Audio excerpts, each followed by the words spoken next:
good afternoon, and good evening, everyone. This is me again, Anra Bagong. 1, 2, 3, come on!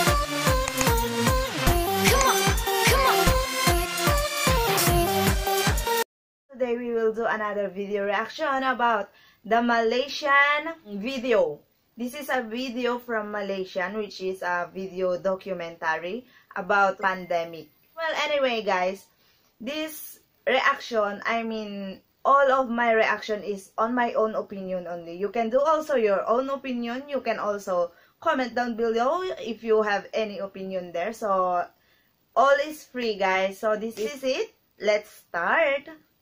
Well, the title of this is From ICU to the Grave. So on that title, it's just like there is something emotional about this video and anything. So this is it, guys.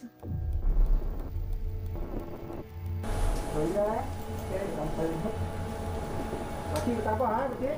InsyaAllah InsyaAllah semua dimudahkan. Ya.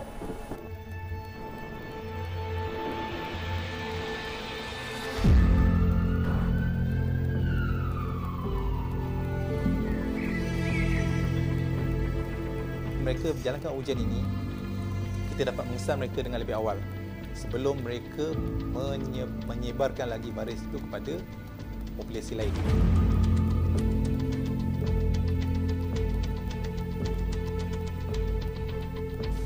They're explaining about the process they are going to do if you're positive or not in COVID.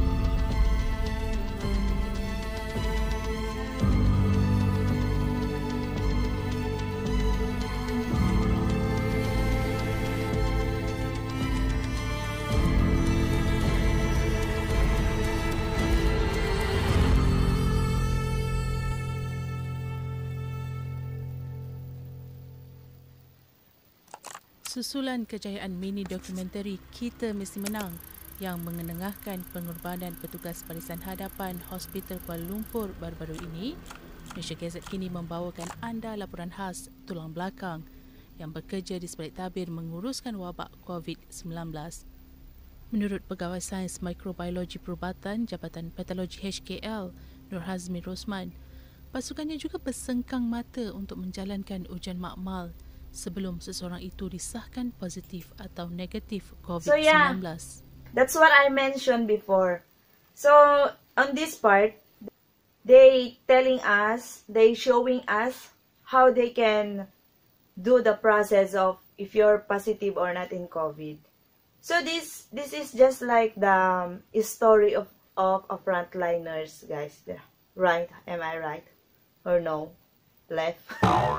So let's continue.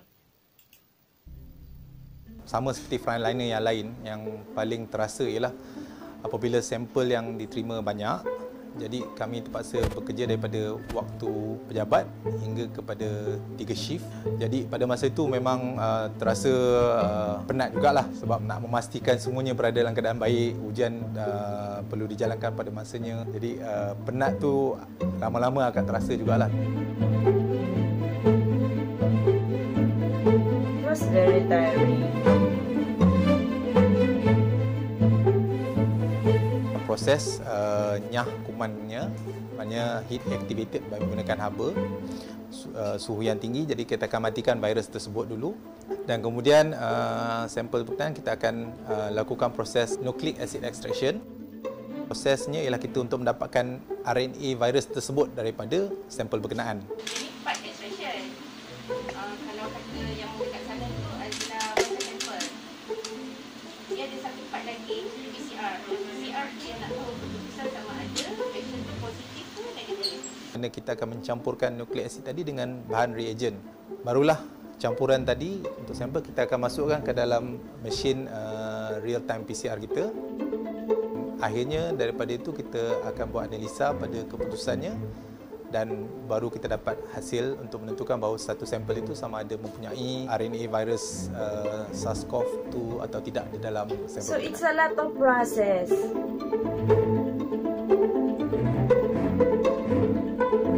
Bertugas sebagai pakar perunding intensivis di ward ICU, dan mempunyai pengalaman lebih 20 tahun dalam bidang perubatan. Melihat kematian seseorang pesakit bukanlah perkara baru buat Dr. Ismail Tan. Namun, beliau tetap meluahkan rasa sedih dan terkilan apabila melihat pemergian pesakit COVID-19 yang terpaksa melalui detik-detik terakhir di dunia ini bersendirian dan hanya ditemani pakar dan petugas kesihatan, bukannya orang tersayang. Yang namanya panas.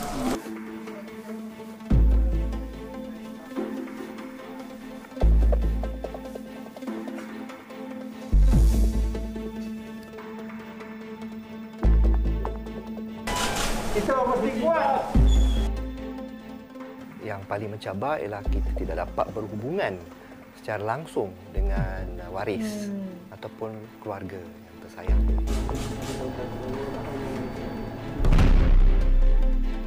Setiap pesakit COVID yang masuk ke ICU, kita akan update family member setiap hari, melakukan video call untuk waris pesakit supaya mereka dapat sekurang-kurangnya berhubungan dengan ahli keluarga ketika berada di ICU.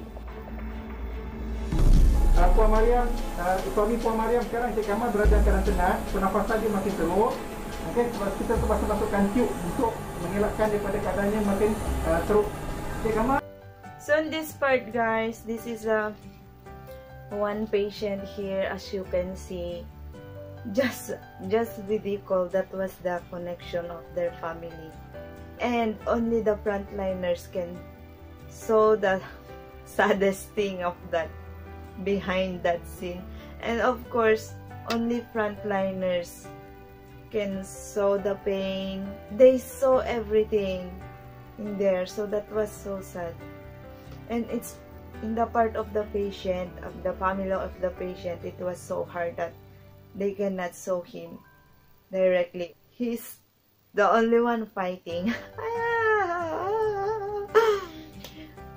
He's the only one fighting for that sickness. Right? It's so sad. That was so sad, guys. Oh my God. Ini isteri di talian telefon. Okey? Buatkan untuk yang baik-baik ni. Okey? Alright, kita kereta. On. Tak boleh sikit. Jangan sikit. Oh. Kematian semasa di ICU bukanlah satu event, ia sebenarnya satu proses. So sangat mencabar untuk semua anggota kesihatan, termasuk diri saya sendiri, terpaksa menghadapi saat kematian untuk pesakit. Bila kita terpaksa telefon waris mengatakan yang pesakit yang telah meninggal dunia ataupun akan meninggal dunia, dan mereka akan tanya kita, boleh datang, boleh tengok, ada yang menangis, meraung dalam phone tu. Dan kita tahu kita tak boleh benarkan dia datang. So itu satu saat yang luar biasa. So ada juga beberapa pesakit yang tiba-tiba jantung berhenti dan segalanya. Ya, jantung berhenti dan kita terpaksa buat CPR. Lepas tu baru kita telefon beritahu pasien dah tak ada. That was the saddest part.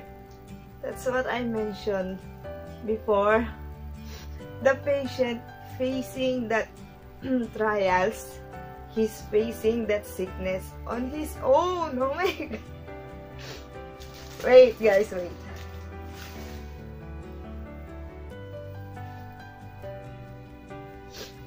It was so sad that he cannot show his family before he died, and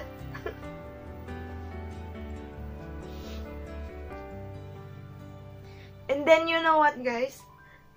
His family cannot show him buried, and his family cannot show him while he's awake, and even in the last part of his life.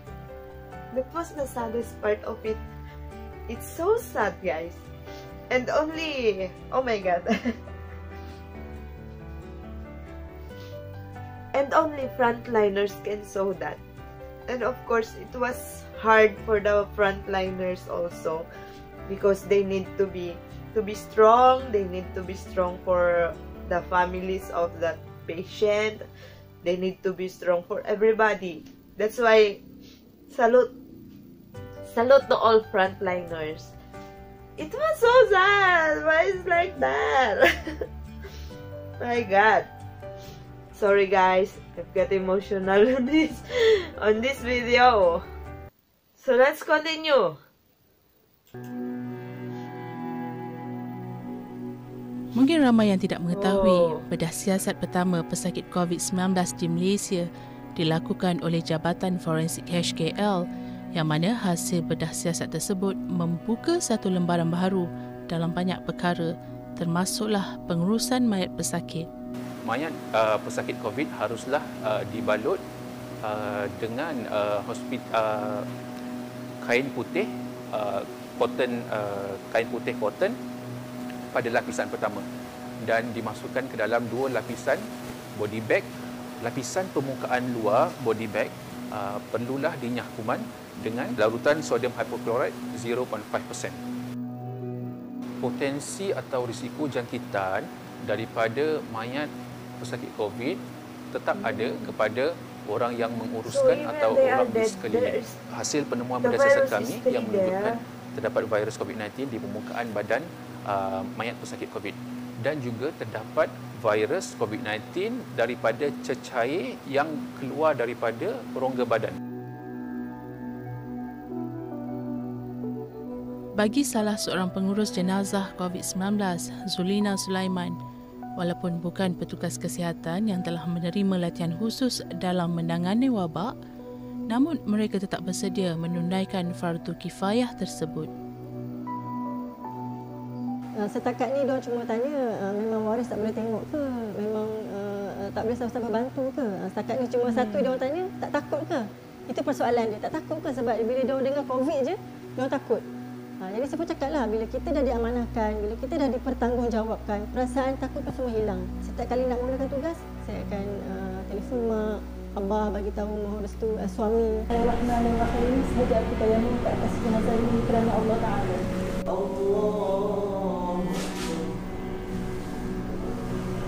Assalamualaikum warahmatullahi wabarakatuh. Assalamualaikum.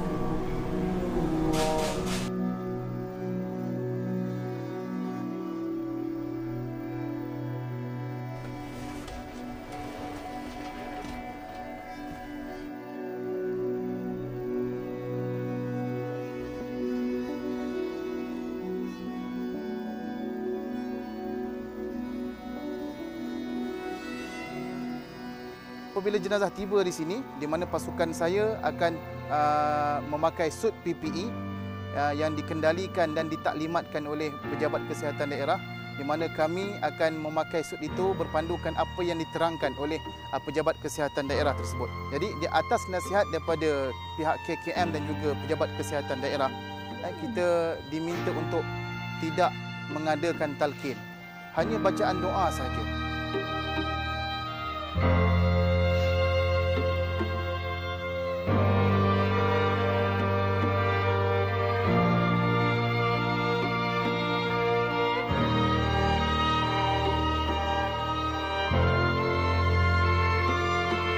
Ya Allah, Ya Rahman, Ya Rahim, Kau berikanlah kekuatan kepada kami, barisan hadapan kami, menghadapi mujahadah, untuk menghadapi, Ya Allah, penyakit wabak ini, Ya Allah. Oleh itu, Ya Allah, Kau jagalah kami, Ya Allah. Kau peliharalah kesihatan kami, Ya Allah. Jika ada di antara kami yang sakit, Engkau sembuhkanlah. Jika di antara kami ini ada yang telah pergi menemuimu, Ya Allah, Kau rahmatilah mereka, Ya Allah.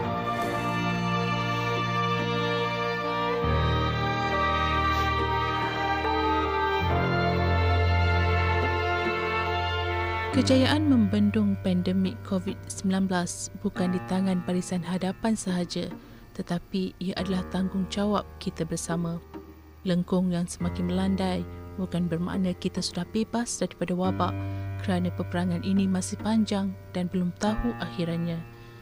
Namun hasil kerjasama semua pihak, terutamanya rakyat, mampu menamatkan peperangan ini dengan kejayaan milik kita.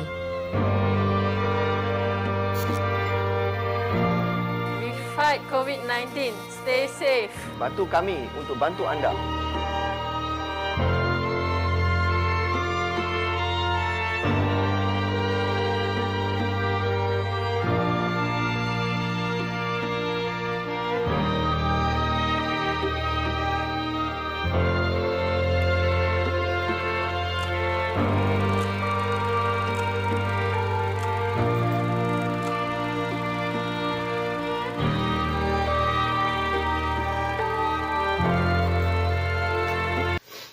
So that's it guys. So those frontliners, super salute to all of you frontliners all around the world. They know the sufferings of the patient. They are the only one who knows how they are suffered to that COVID-19, and they are the one who knows the feelings of. They can see, they are the one who can see the loneliness, the hardship of the patient, and of course loneliness of the family of the patient. They are the one who can they are the only one who can embrace the patient, and then they are the only one who can give courage to them. That's why salute to all the frontliners all around the world. So stay safe everyone, and thank you again. Please don't forget to subscribe to me, and also like this video, comment down below if you have any comment also about this video. If you have also on your own opinion, you can also comment down below guys. So thank you so much everyone. Stay safe and God bless you all. Thank you so much. See you all again. Bye bye.